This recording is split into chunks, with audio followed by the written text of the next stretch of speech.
రాజకీయ రణరంగంలో కాదేది వివాదానికి అనర్హం. ఎస్, పొట్టి పొడుగు రంగు మతం ఆఖరికి కులం ఇలా దేన్ని వదలకుండా నడి బజార్లోకి రాగి రచ్చ చేయడం నేతలకే చెల్లుతుంది. ఇది ఎవ్వరూ కాదనలేని వాస్తవం. మీకు ఇంకా ఏమైనా డౌట్స్ ఉంటే ఈ మాటలు వినండి. దేనికోసం మీరు పార్టీ మారారు, ఎందుకు నీ కూతురుకు టికెట్ కావాలి, మరి కావ్య గారికి ఈ వరంగల్కున్న సంబంధం ఏంటి? కావ్య నజరుద్దీన్ వారి అత్తగారు గుంటూరు, మరి ఆ గుంటూరు వాసికి వరంగల్ పార్లమెంట్ టికెట్ ఏం అవసరం?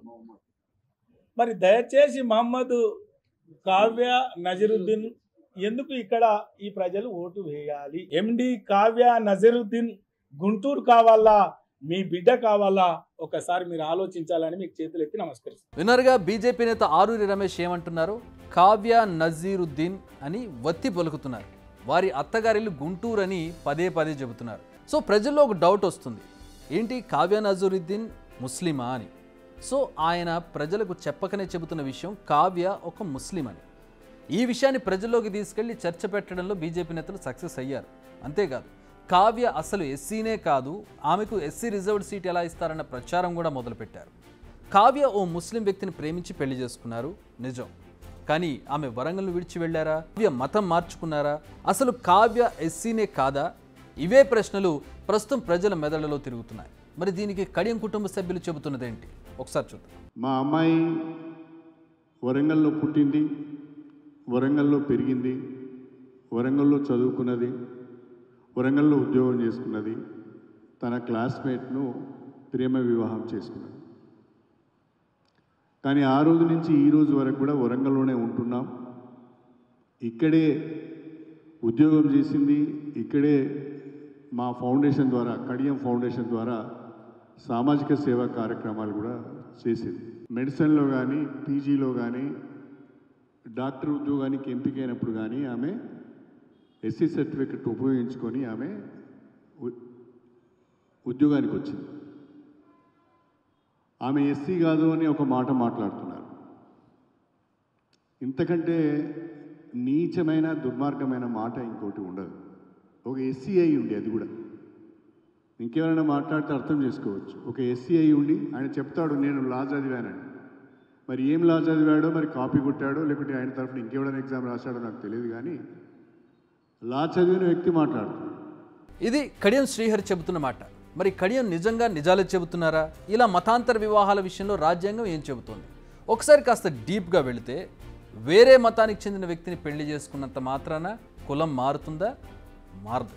ఈ విషయం చెప్పేది నేను కాదు, సుప్రీంకోర్టు ధర్మాసనం 2017లో 5 జడ్జిల ధర్మాసనం ఒక తీర్పు ఇచ్చింది. మతం మారినంత మాత్రాన కులం మారదని తేల్చి చెప్పింది.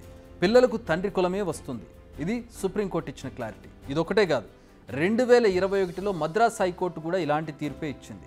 ఒక మతం నుంచి మరో మతంలోకి మారినా కులం మాత్రం మారదని తేల్చి చెప్పింది హైకోర్టు ధర్మాసనం. అంతేకాదు Kadiyam Kavya special marriage act ప్రకారం వివాహం చేసుకున్నారు. దీన్ని బట్టి పెళ్లి 2 మతాలకు చెందిన వ్యక్తుల మధ్య జరిగిన ఎవరి మతాలను వారు కొనసాగించవచ్చు. సో రాజ్యాంగం ప్రకారం కావ్య ఎస్సీని అని తెలుస్తుంది. ఇది టెక్నికల్ అంశం. ఇప్పుడు రాజకీయానికి వద్దాం. ఎన్నికల నోటిఫికేషన్కు టైం దగ్గర పడుతుండడంతో ప్రస్తుతం డైలాగ్ వార్కు తెరలేపినట్టుగా కనిపిస్తోంది. నిజానికి ఆరూరి రమేష్, కడియం శ్రీహరి మొన్నటి వరకు ఒకే పార్టీలో ఉన్నారు, బీఆర్ఎస్. అది అందరికీ తెలిసిన విషయమే. ఇద్దరి మధ్య మంచి సాన్నిహిత్యం కూడా ఉండేది. కానీ ఎన్నికల తర్వాత కథ మారింది. వేరు పార్టీలో చేరారు ఇద్దరు నేతలు. ఇద్దరికి ఒకరి రాజకీయ జీవితాలపై ఒకరికి క్లారిటీ ఉంది. అందుకే ఇప్పుడు ఇద్దరి పర్సనల్ విషయాలు రాజకీయ రచ్చకు కారణమవుతున్నాయి.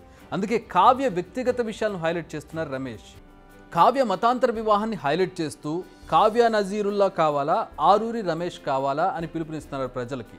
అయితే ఇంత అర్జెంటుగా రమేష్ ముస్లిం కార్డును వాడడంలో బీజేపీ పాత్ర ఉన్నట్టుగా కనిపిస్తోంది. అంతేకాదు నాన్ లోకల్ అనే అంశాన్ని తెరపైకి తీసుకొస్తున్నారు. ఈ 2 విషయాలను బేస్ చేసుకునే ప్రస్తుతం బీజేపీ ప్రచారం చేయడం ఖాయంగా కనపడుతోంది. అయితే ఈ అంశంతో అసలు ఎన్నికల ప్రచారం ముఖ చిత్రం మారడం ఖాయంగా కనిపిస్తుంది. ఎందుకంటే ఇకపై ఎన్నికల గురించి మాట్లాడిన ప్రతిసారి దీనిపై క్లారిటీ ఇవ్వాల్సిన పరిస్థితి ఏర్పడింది. మరోవైపు కావ్య క్లారిటీతో సంబంధం లేకుండా నాన్ లోకల్ అనే విషయాన్ని ప్రజల్లోకి తీసుకెళ్లేందుకు బీజేపీ రెడీ అయింది. అయితే ఆరూరి రమేష్ తెరపైకి తీసుకొచ్చిన ఈ కులం కార్డు వర్కౌట్ అవుతుందా? ప్రజల్లోకి ఈ విషయాలు ఏ విధంగా వెళతాయి? కడియం ఫ్యామిలీ ఇస్తున్న క్లారిటీతో ప్రజలు సాటిస్ఫై అవుతారా అన్నది ఇప్పుడు ఇంట్రెస్టింగ్గా మారింది.